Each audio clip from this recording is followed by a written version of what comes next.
This is Scott Becker with the Becker Private Equity Business Podcast. Two pieces today that may be the canary in the coal mine. Two stories in the Wall Street Journal. The first story is Americans falling behind on their credit card debt with higher rates of delinquency, that moving in the wrong direction. And people have been talking about this for some time. We'll see how far this goes. But again, Americans famously now have $1 trillion in credit card debt, which costs them $200 billion a year in payments, which is an obscene amount. Again, if I have one piece of advice for a young person, it's never, ever open a true credit card. You could use your debit card. You could use it as a form of payment, but don't open a credit card. Don't buy stuff on credit to finance your lifestyle. That'd be my first piece of advice to any young American, any young person, American, not American, anybody. Don't use credit cards. Credit cards are the absolute, like the seventh level of purgatory, as Dante talked about in Dante's Inferno. Horrible, horrible things. Avoid credit cards at all costs.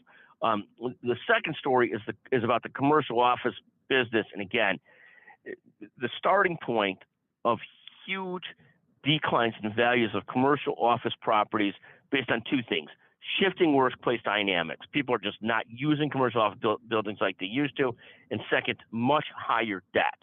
So what you're seeing is these two pieces lead to huge declines in the value of commercial office properties, and you're just at the tip of the iceberg. There's a great article in this in the Wall Street Journal too that basically says, look,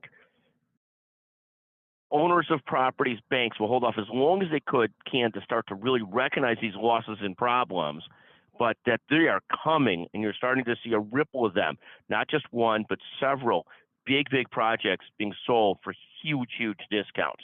And again, nobody wants to do this until they're really ready to clean their balance sheet or blame it on the past management. So it takes some time for this to work through the system. But these are two of the big canaries in the coal mine. One is this delinquency is rising for just average everyday Americans. Second is the commercial office property business. Started to see some of these huge losses people have been talking about, and we're starting to see those. Anyways, this podcast is titled "The Canary in the Coal Mine ×2." Thank you for listening to the Becker Private Equity and Business Podcast.